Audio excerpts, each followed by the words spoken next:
on this episode of the Sorority Chat podcast. Something that comes up is, people will say you make your own luck. I don't know if I subscribe to that. I think that you can make your own success. In other words, we all are impacted by good and bad luck. And to some extent, it does matter what you do with it. You can take it and use it to your benefit or let it, hold you back or get upset. All of us have that choice. But I think back to myself to say, if my friends didn't like pizza, then I might not have rushed a fraternity. Hopefully I would still be successful, but I think luck can kind of point you in a path that you weren't expecting, and it's not necessarily good or bad. You just have to be ready to kind of embrace the path that you find yourself on. Hey y'all, and welcome to Sorority Chat. I'm Liz Toombs, a designer and sorority alum who's obsessed with all things Greek life. My mission? To bring you real conversations, smart insights, and fun stories that help make sorority living even better. So grab your favorite beverage, get comfy, and let's chat. Welcome back, friends. Joining me today is Brian Gill, the founder and president of Gill Grilling Company, a food service business that began in 2002.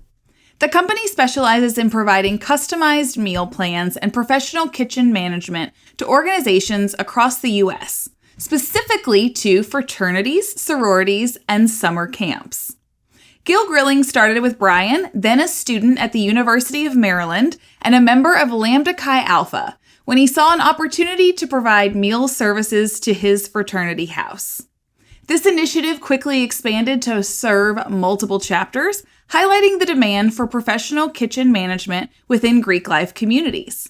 Over the years, the company has grown to employ between 51 to 200 people, offering on-site dining and kitchen management services. Their model includes providing personal chefs who customize meals daily, ensuring convenience and value for their clients. Hello, Brian. Hey, Liz. How are you? I am great and happy to have you here. How are things with you? Good. Happy to be here. It's a nice kind of break and opportunity to think about some of the underlying reasons that I think all of us enjoy this. So I'm excited. Well, good. I'm happy to have you here and to get to chat. Normally, I only get to see you when we're at housing conferences and kind of scurrying around. So it's nice to have a more relaxed conversation together. I know this is good. Some of those conferences are a little intense, but that's okay. It's a good opportunity to see each other. So very happy to be here. Fair. Good. Well, share the journey of how you got Gill Grilling to evolve from serving the single fraternity house to managing meal service across multiple organizations and multiple states. Sure, I'm happy to do that. And I know from some of your other episodes that you're really big into origin story. So I've been rehearsing so I can kind of give a good story. I love it. A lot of people will come to me and they'll start by saying, "Oh, did you learn to cook from your mother?" And I'm like, I learned to cook because my mom was a bad cook. She like we would, it wasn't, we weren't malnourished, but we would come home from school and dinner was at the same time and everything was well done and there was no seasoning. But that was fine. That's all we knew. And when I was in high school, I started working at actually the yacht club in my hometown. And I tasted the food. I couldn't believe it. I said that the same chicken that I think that you bought at the same store my mom did, this is way different. What did you do? And they said, well, we put salt on it. And I was like, oh, I'm going to take some notes here. And I just fell in love with the hospitality business.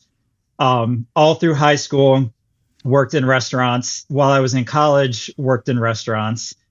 And sort of that's kind of when my background in hospitality met Greek life. So I was never one of these folks who really knew what rush was or knew that I would be in a fraternity my whole life. I didn't really think about it. And in my sophomore year, actually, some hallmates of mine said, "We're going to go get free pizza. Would you like some pizza?" And that was kind of the intro. Sure, I would like pizza. So ended up going to a few rush events for Lambda Chi at University of Maryland. And they, after those rush events, they said, we would like to give you a bid. Okay, well, I was really just here for the pizza, but this sounds fine, so let's do it. Kind of fast forward a little while. My chapter after my junior year as an undergraduate, we moved into a bigger house. And with my background in hospitality, we were facing some of the housing challenges that we all face today. To say that, none of I remember one of our advisors said it's a brotherhood first, but business is a close second. You can't neglect the business. And that means we have to fill our beds. And that was kind of very much the case at that point for Lambda Chi. And as an amenity to incentivize people to move into the fraternity house, I said, I know how to cook like a little bit. I'll put salt on the stuff. And they're like, that sounds good. Said, okay, well, I'll start a company. I'll cook for anyone who lives in this house. So let's do it. And so, while during my senior years in undergraduate, I started the company to cook for, at first, one person, quite literally. Then one fraternity, but just one. I was still an undergraduate student. By the time I graduated, there were 5 other chapters just on that one campus that said, our food is real bad. We would love it if you could kind of make a go of this and cook for us as well. So that's kind of all of that was kind of year one of the Odyssey, and have kind of grown from there. I love that. There's so much fun personality and just interesting facts in that one little story. And thank you for researching and knowing I was going to ask about your origin story. I appreciate the preparation. Well, and another thing that a mental note that I took was I sensed that your dad had some, maybe not hesitation, but you had the opportunity to say, Dad, remember all these sorority dues that you paid? Well, here, now that they've come back. And I distinctly remember being just so excited. Mom and Dad, I started this company. And my dad kind of paused for a moment and he said, make sure you graduate. That was what, that was his advice. He said, make sure you graduate. So I haven't given him the old I told you so quite yet, but, secretly I'm thinking it. Do they make you cook at all family functions now? It's not. No, to answer your question. What I have learned, my wife's family is Italian and they have kind of a very rich heritage of cooking. And for certain things, I'm not allowed. I just say, you know what, you do it. I have no comment. I will sit here and enjoy just like everyone. So it's not all of the functions. That's probably a nice break, too. You don't have to be the one doing it all the time. For sure. With your dad telling you to graduate, what path were you on before you started the cooking side of things? Like, what direction did you think life was going to go post-college? I wanted to be a banker. So I wanted to work. At that time, the chairman of the Federal Reserve at that time was a man named Alan Greenspan, who normally this is a very kind of, no one knows who the chairman of the Fed is. It's a very it's not a thing that people care about.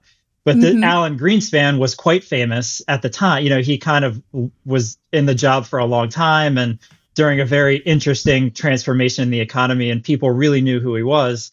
That's what I wanted to do. I wanted to get a PhD in economics, which is what my undergraduate degree is in, and go work for the Fed. So that's what I wanted to do. And kind of to that point, I really didn't. It's not that I neglected the company in those years. I mean, obviously we're working full time and doing all of the things, but in my mind, that wasn't like the real goal. I took classes to apply to go to graduate school. And it wasn't till I got rejected from the PhD program that I wanted to get into. I was like, well, this cooking thing better work out because that's the only thing we got going on right now. So it took an embarrassingly long amount of time to have that realization. But that's originally what I thought I'd be doing. Okay. All right. Well, I'd say the cooking things worked out okay. It's doing Right. pretty good. Sure. But, sometimes it takes some repetition. Maybe if we think we're supposed to be going on one path or that's what we want to focus on and like, oh yeah, I'm doing this over here, but it's just sort of to tide me over. And then all of a sudden you realize it's the actual main thing now. Yeah, for sure. And the one thing I think about fairly often is sort of the role of luck in the past that sort of all of us are on. And I have, there's a couple friends and business owners, peers that I have that we'll talk about this from time to time. And something that comes up is, people will say you make your own luck. I don't know if I subscribe to that. I think that you can make your own success. In other words, we all are impacted by good and bad luck. And to some extent, it does matter what you do with it. You can take it and use it to your benefit, or let it, hold you back, or get upset. All of us have that choice. But I think back to myself to say, if my friends didn't like pizza, then I might not have rushed a fraternity. It's hopefully I would still be successful, but I think luck can kind of point you in a path that you weren't expecting, and it's not necessarily good or bad. You just have to be ready to kind of embrace the path that you find yourself on.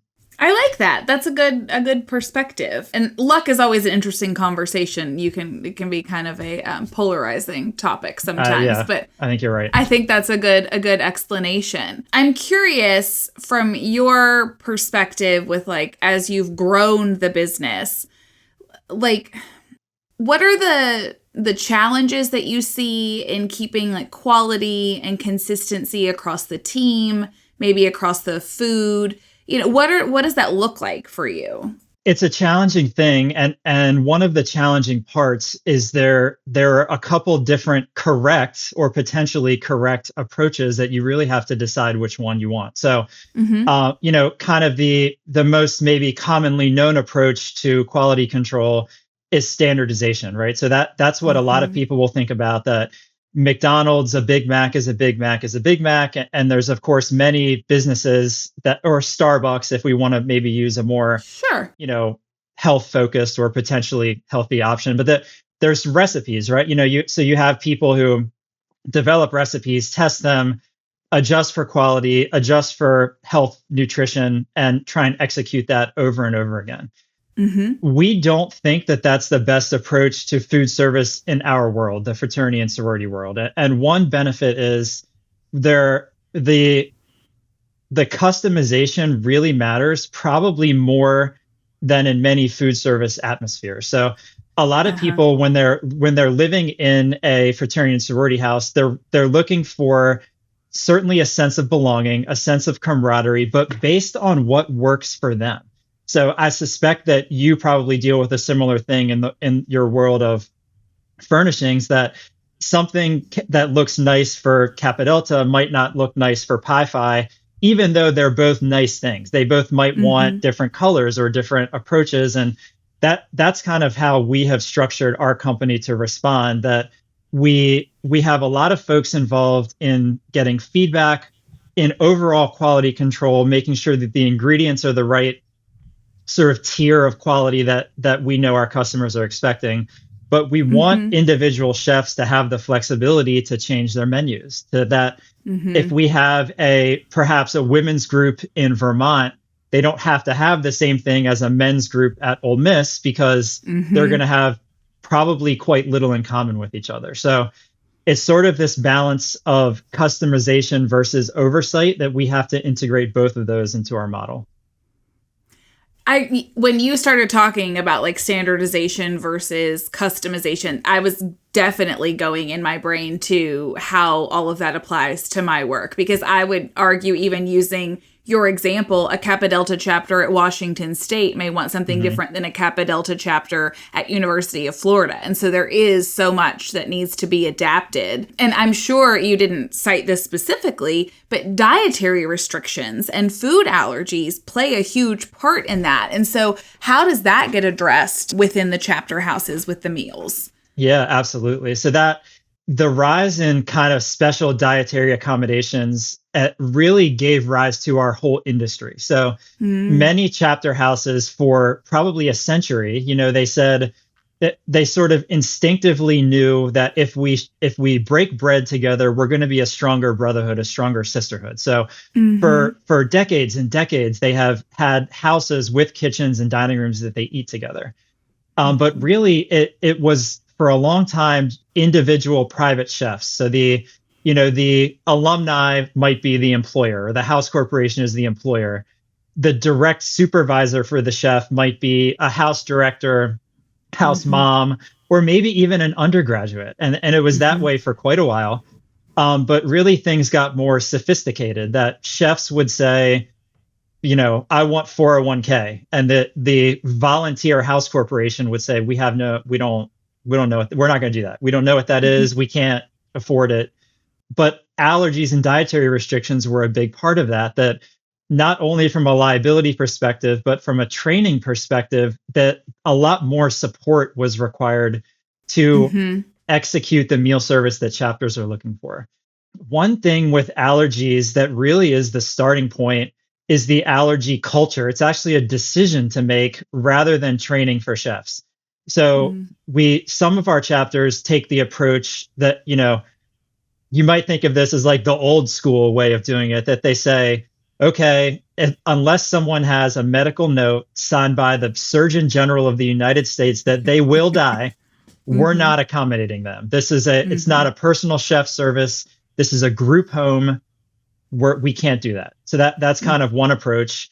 The other approach is kind of this overall experience approach, we might say, that we have clients that will say, we don't care if it's a medical need, a trend on TikTok, a health benefit. If they want it, they're paying good money to be here. We need to give it to them. So that's kind of step one, is we say, what culture do we want? How do you want us to go about approving, for lack of a better word, someone's request for a special diet? And besides that, it's just a lot of training and a lot of attention to detail that we go to our chefs and say, here's the different allergies that we have on file. Here's suggested menus that you can use in accommodating them, separate pots and pans if you need them. But it's quite intensive, but it's a big sort of value proposition for our whole industry, that we go to our clients and say, hey, I bet you don't want to deal with 20 different menus on the same day. And they say, I bet you're right. And that, it really helps us to establish why we can, be a source of convenience and stress relief for our clients. Yeah, that's a very good point. I hadn't really thought about why the industry has shifted so much from the individually hired private chefs, because that's what I had in my sorority house in college. And then now the rise of food service companies like yours, it makes so much sense to have a centralized system and to have that support, like you said, because a lot of these houses are run by volunteers and there's so much stress that comes with that. So anything that can be taken off their plate, no pun intended, is very helpful. I'm a big fan of puns. I like how you worked that in there. I didn't prepare any for today, but I did appreciate that. Oh, I hate that, because I was hoping maybe the rest of the conversation wouldn't have all the puns. So you still have time. Right. You can work them in. All right. Yeah, I mean, I think you're right. So that, just like many things in our overall world and life, there's a lot more sophistication in food service for chapters than there has been before. So some of that is on the food that's being served. Some of it is just surrounding employment and I feel like in some sense the world of food service there's a certain glamour to it, or perceived glamour, that there maybe wasn't 30 years ago, that we now have celebrity chefs, which didn't used to be that much of a thing. So there's a lot. I think food service professionals and chefs are a lot more aware of the opportunities that are out there.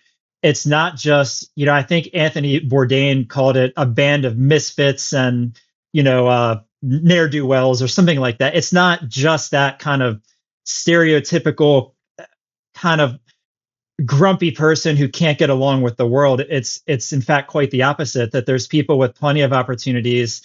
And with that, they have expectations. They want to have vacation time and employment benefits, and they want to be supervised by an expert and not necessarily a volunteer. So there's a lot of just overall sophistication in professional food service that is, part of the Greek food service world, just like many other things. I like the word sophistication that you're using. I have found myself in recent months specifically saying the Greek housing industry has matured a lot, but I like the sophistication verbiage better. But there's in so many ways, things are becoming more sophisticated and more streamlined in both of our sectors of the Greek housing areas. I totally agree. And maturity, like you're saying, I'm on board 100%. I think that it's changing rapidly, even in the time that you and I have been hands-on in this industry. It's kind of crazy to think about. And I have attributed a lot in my like interior design realm to the world of TikTok and the Instagrammable moments that all these organizations are getting out there on social media. The world's taking notice and doing documentaries on it. And so now suddenly, well, our house has to look, like a just 5-star resort. Like we have to make it look really good. And so that's where I've seen it coming from on my end. Yeah, no, I couldn't agree more. I mean, we have someone on our corporate team who has it sounds super fancy, and it is. It's like she has a certificate of nutrition science from Stanford. So that a very high level of training. And so a lot of times she'll be involved in our menu review. And some of if I'll go and get involved in the process, and sometimes I'll see a lunch that might be dino nuggets or 3 different types of meat and no sides. and I go to Shayna, is her name. I'm like, what are we doing? I mean, we know better, right? Like we're trained, we're fancy here.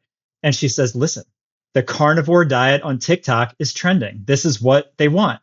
And so this is a very kind of official part of our philosophy that we're a lifestyle company. It's not just about nutrition. It's not just about the recipe or even keeping the kitchen clean. We very much understand that we're part of the lifestyle and the experience that our clientele is looking for, and a very visceral part of it. So I think sometimes it's quite difficult for undergraduate students to appreciate the level of programming or kind of expert thought that goes into their experience. It's very easy, on the other hand, to have an opinion about food. And so that, a lot of times people's emotions are vocalized like all in like food, Wi-Fi, and is my house pretty? And it's a lot of time, I don't know if you feel the same way, but a lot of times we sort of feel that the reaction to something that we did, while maybe not correct or incorrect, reflects all of this bundled up emotion from other parts of their experience, that this is the only way that a 19-year-old man or woman knows how to verbalize what they're feeling. I agree fully. All of the things that you were saying, there is so much overlap with the food service and the interior design component of this house. And where I see a lot of that emotion coming from is recruitment, things around recruitment, right? Get the house ready for recruitment. Let's stay competitive on campus, and emotions run high there. And so my team is always trying to figure out how can we go a step further to make this easier for them and to take that stress off and let them know, like, we've got this covered. You worry about the other components of recruitment, and, we'll make sure you've got a great space for the showing. Yeah, I do have a question for you along that point, because you brought up something that happens with us somewhat often, is that, many times we'll be on a campus where we work with 10 or 12 clients, a fair amount of the chapters on campus. And they'll come to us and they'll say, okay, we really need to be better than the sorority next door. In my mind, it's like, okay, well, do you want us to poison their food once a month, twice a week? I mean, what are we looking for here? And so it's sort of, and, certainly I'm over dramatizing, but it took a while to kind of develop a unique answer to that, because we try and give maximum performance to everyone. And I think sometimes our clients say, we want a competitive advantage. That how do you, when you come across that attitude, particularly during recruitment, when, stress and competitiveness are high, how do you deal with that, if that's the sentiment that they're sharing? I have not been told those exact words. Typically, they're just saying, we want our house to look better and to reflect us better. And so then I have to dive in pretty deep on, well, what does that mean? How are you using it? What do you want to change? Things like that. So I don't know, that's a really interesting perspective, but fortunately I've not had to face that specific question, or, it also can be relatively simple for me because most of the houses on these campuses are different architecturally, they're different layouts. Now, occasionally we're doing a campus where they're suites and they're the same style. And so sure, we have a cookie cutter layout, but then the chapter themselves maybe want something a little bit different. So That's really fascinating to me that the food part would be like, how do you make us better? Well, and I think our answer has evolved to something that you just mentioned, which is we don't necessarily go and say better or worse. We say, well, what's unique to you? What do you love? What, are a bunch of your members from a certain area or enjoy a certain thing? Let's highlight that unique thing, that we're not better or worse. But if you really want someone in the recruitment process to get to know you, then let's pick your favorite meals or something that highlights, you specifically. Yeah, I think that's the crux of recruitment in general, right? Is there's a reason all these organizations exist. Everyone finds their place where they fit, and they're all unique for different reasons. So let's bring that out in the food, in the design, in our activities, whatever it is that can make that shine. Let's do that. Sure. Yeah, exactly.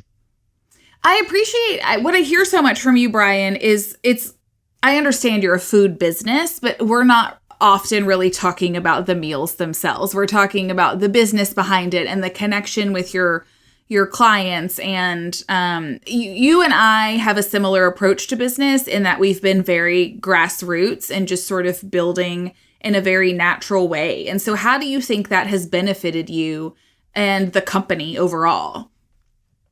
Yeah. So in terms of how it relates to our origin story, originally it was not a benefit. So a couple kind of consistent themes for how Gill Grilling got started sort of are they're really about not seizing an opportunity and being naive to really perhaps what we should have been doing at that time. So a lot of people now watch the show Shark Tank, right? It's very famous. I can't watch it because it gives me too much anxiety. I feel like I'm not working and my competitors are, so I don't watch it. But, of course, on that show, someone with a new business will come on and they'll say, even though right now I only have $1 in revenue, with your help, Shark, in 1 year, I'm going to have $1 billion. And they, of course, I think most people's reaction is, for this silly gadget, no, you're not. And you sort of judge them secretly. But I think the benefit of that mindset is you say, if I'm going to grow, this is what it's going to have to look like to grow. And it's a very important part of starting a business that I did not do. So when I started this company, I was 2 weeks past my 21st birthday. I said, what rhymes with my last name? Oh, grill. Let's do it. And that's how the name came. We don't grill anything. We don't sell grills. People make fun of me for it all the time. But I wasn't thinking, I wasn't thinking kind of big. I wasn't thinking big. I didn't have a grand vision. I didn't have a grand vision when I joined my fraternity. So that in those early days, being grassroots was a mistake. I mean, we have been a professional Greek food service company for longer than I think every other company that's currently left standing in the market. Yeah. We're only, and I say only in quotation marks, we're only the third largest, despite being one of the oldest, if not the oldest companies doing it. And in the early days, that was probably a missed opportunity. That if I would have had the wherewithal to say, if people are hungry at University of Maryland, what if they're hungry on other campuses too? Like, do other people eat? And it didn't cross my mind for years. That thought did not cross my mind. But you are 100% correct that we don't really think of ourselves as a catering business or even necessarily as a food business because it's rarely about the recipes. It's more about the relationships. Yeah. Or I guess if you want to think of it from a food perspective strictly, the food has to work with the previous day's food and the next day's food. So it's not just about the same recipe over and over again. It's about flexibility, professionalism, and the relationships. But sort of because of how we evolved, now being grassroots is a very intentional part of what we do. So we don't have a full-time sales force. We don't try and grow more quickly than we know that we can handle. And it's very on purpose that we think that the service parts of this are so important. The experience parts of it are so important that we don't want to jeopardize our ability to provide that just to grow 1% more than we would have otherwise. So it's a very intentional part of our business now to say, all right, of all of the budget that we have to work with, we want to spend a lot of it paying our great people. We want to spend a lot of it getting great food. And that's really it. I mean, of course, we have other expenses, and we go to the famous conferences that we talked about at the beginning of the episode. But really, we try and be grassroots in the sense that we invest in the relationships, and we want to be doing this for a long time. So that's kind of how we think of it. Yeah, I like that. I think that it's a smart way to go and a controlled way to grow. And again, like I said, I think we're like-minded in that, because I know that's an approach that I've taken as well. Yeah, and sometimes we find it hard to have the discipline to stick to it, and especially when we have national partners. So sometimes we develop a great relationship perhaps with a national headquarters partner, and they say, hey, we're loving everything at University of Georgia. And we say, that's the plan. Like, I'm so happy that you're loving it. They said, because we love it so much, next month, can you please be ready to cook at University of Washington and San Diego State and Southern Methodist and University of New Hampshire? And it's like, okay, so it can be hard to balance. We say, it's somewhat rare we would say no, but we do try and balance it to say we don't want to seek out too much of that type of growth, because we don't want to dilute the exact thing that has made them love it so much. Yeah, it's a balancing act and sort of figuring out how to proceed. Sure. So on that note, what's on the horizon for Gill Grilling? What do you guys have in the works, or what do you see as the future for you guys over the next few years? Yeah. So a couple years ago, we broadened our horizons by introducing a couple new capabilities for the company that still sort of maintain the core strengths that I think make us great. So one fast growing area is whole house cleaning. So a sort of a funny phenomenon that happened for years and years is certainly our chefs clean, they have to clean the kitchen. And we would get all of our equipment, mop buckets, rags, chemicals, and we'd secretly hoard them and lock them in the closet that the housekeeping staff could not. It's like, don't enter. And the housekeeping staff would say, we have better chemicals and a different mop in a closet right next to yours, and don't touch it. And it was a strange dichotomy. And, again, it took an embarrassingly long number of years to have the thought, what if there was only one mop, right? I bet that this would be better for the chapter, that it would keep their costs down. They could have a single point of contact. So a few years ago, we introduced that service, and it's been growing quite rapidly and working out great for us and our clients. Nice. Another thing that really has been keeping all of us busy is our summer camp service. So I'm glad you brought that up, because when I was reading that in your bio, I was like, I want to get to this. Sorry, go ahead. Yeah, no, it's been wild. So we had always done some work in the summer where groups would rent out chapter houses for sort of, you might call it summer programs or summer internships, that student groups would come and live on chapter houses in campus, and it would be a daytime, very similar to what we would do during the academic year. But what we found really in the past 5 years is our chefs were seeking to create year-round stability for themselves by working they didn't want to have off for 3 months in the summer.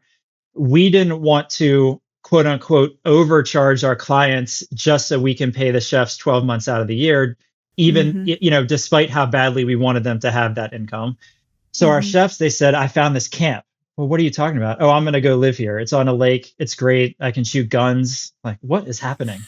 And I mean, these are so that we kind of listened to what our chefs were doing and followed them more with kind of more intensity into that market where, summer camps are quite a natural fit because it's the exact opposite season. And a lot of the service aspects are similar. So with summer camps, it's even more not about the recipe. They even more love dino nuggets, peanut butter and jelly. Every Monday is the same as every other Monday. oftentimes we talked about that sophistication that hasn't quite caught up in summer camps. They want reliable staffing that's very hard to get for only a 9-week season. And we said, well, this is great. We can come in and do a really great job for you for people who are used to serving the same clients every day. I think that that's really the key, that it's not the restaurant world. It's chefs who already know that the relationship and the experience matter so much. And that has been something embraced even at a level that was beyond our wildest imaginations. That we have, I mean, just as one small example, we have a chef in California that's going to live and work in a summer camp in Lake Placid, New York, fully across the country, and loves it. And even with the travel and even living in a tent, everyone just couldn't be happier. It's not for, I mean, I don't know if it would be for me necessarily, but for the people who, consider it, they love it. And I think 3 years ago, I think we cooked 3,000 summer camp meals. Last year was 30,000. And this year, something like 320,000 meals we expect to be cooking just in that summer period. So it's really nice that these kind of core parts of the business, where it's not doing event catering, it's not doing a restaurant, it's still very much the things that are our core strengths, but that we can expand. And it's really been a great help, not only for our company, but our chefs they couldn't be happier that this opportunity is there. It's been wonderful. Oh, it sounds really ideal. You have two somewhat seasonal businesses and then dovetail them together to give, people full-time work and staff both clientele, and then there's travel involved too. Minus the tent, you had me. If I was a chef, I'd be like, this sounds great, but like it would have to be glamping and like some serious air conditioning. There are some glamping opportunities available. So I was touring a camp a couple of weeks ago where the property was at one point, and I don't even remember this, but apparently at one point Disney was going to build a theme park in Northern Virginia, sort of near Washington, D.C. And they bought land and had all the things to do it, and then decided not to. And that's where the property is. So there's this very nice, I mean, the only thing that I can compare it to is like Jackson Hole, Wyoming, just the nicest ranch that you've ever seen. And they said, oh, yeah, this is where your chefs live. And I said, you'll have we can staff this tomorrow. And people will be banging down the door to be here. So not all of them are rough and tough outdoors. Some are, but there are some that are quite nice accommodations, all things considered. Well, that sounds very cool. Jackson Hole is more my vibe. Out I understand. That whole thing. All right. For listeners, Brian, is there any, what's your top piece of advice for if there's a house director or a house core board member listening? What is your top piece of advice for them and how to up-level their food service or to deal with their food service folks, communicate better, something in that realm that they could walk away and learn from you? I think my top piece of advice is don't be afraid to collaborate. So a lot of times undergraduate members, all they know is rules. So they're in their age 1 through 17, it's their parents' rules. And then they've gained admission to this giant institution where they have no idea why they were selected, but their friend with a 1,500 on SATs is not selected. And then they're part of sorority recruitment, which is, perhaps in their mind planned by these mysterious experts at NPC conference in October through unknown processes. They very much have this sense that their voice isn't heard. And so why say something? That a lot of times they'll think that food service in particular follows those same lines, that they don't understand that if they want something changed, that they can. And I think a lot of times, even for house corporation volunteers or house directors, a similar sort of hesitation or intimidation, or maybe even fear of retaliation in some bad circumstances exists out there. That a lot of times we find people, if they're upset, they won't say something. Instead, they'll just sort of begin plotting plan B. So and all of a sudden you get an email that says, by the way, next year you're probably fired. And we say, well, we skipped the whole intermediate process where we talked about something and addressed it. And they said, oh, well, we don't, we didn't know about that, or, we didn't feel we could, or even from our client service team, maybe we didn't make ourselves accessible enough. That's probably my best piece of advice, that, just having, at least for the food service industry, not even speaking for my own company, in knowing how our other peers operate, that all of us are designed with that in mind. We know how hard it is to keep however many men are on the meal plan and are 18, 19 years old, and have something so, I guess, dynamic or uncertain as food preferences. You're never going to be perfect. All of us know that, and we're all designed to hear feedback. That probably my top advice is, don't be afraid to give that feedback. That's what we're all here for. We're going to act on it, and we're going to do everything we can to kind of incorporate what we're being told is what they like. Yeah, I think that's very good advice. And I think that just some communication and collaboration goes a long way and changes everyone's experience on both sides of the situation. Sure. Where can people connect with you if they want to learn more about Gill Grilling? The best place is our website, gillgrilling.com. So any misspellings when they're typing that in, and they'll probably end up buying a grill, which is not our, of course, that's not our intent. But yeah, that's the best option on the website. And even, to your point about grassroots, all of our website contact forms, all of that jazz comes straight to me. So people can rest assured that their message, their concern, their inquiry is not going to get lost in red tape or filtered by a person who doesn't really care about hearing them. It'll all be heard, acted upon, and valued. Nice. And then are you all on socials, Instagram, TikTok, Facebook, any of that? We are. Instagram is Gill Grilling Co. The others I would have to look up for risk of saying the wrong thing. But luckily enough, our name is sort of silly and unique enough that if you type in anything related to Gill Grilling, hopefully it won't take too much. But hopefully at least we're the number 2 result that comes up.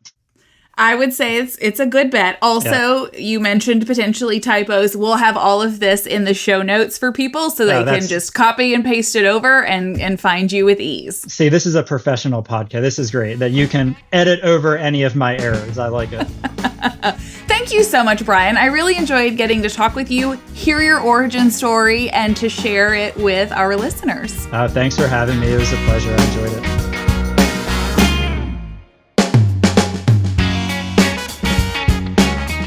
Welcome to Liz's House Hot Takes. This is where I take the lessons I've learned over the last 16 years of designing Greek houses and offer you my pro tip. Here's today's House Hot Take. Your powder room deserves personality. It's the one spot where you can go bold. Stuff like wallpaper, funky mirrors, cheeky signs. People remember a fun bathroom, and this is an easy way to show your chapter's vibe in under 10 square feet. Thanks for listening to another House Hot Take. For more inspiration, check out the PDR Interiors Instagram or TikTok. I'm Liz Toombs, and this is the Sorority Chat podcast. Catch you next time.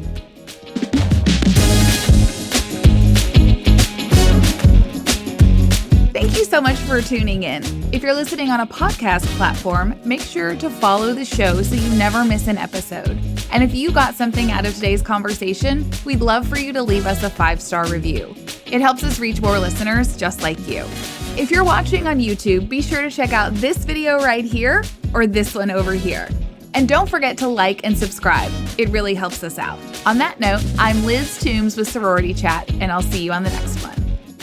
This podcast is produced by Collier Landry for Don't Touch My Radio. Copyright Liz Toombs.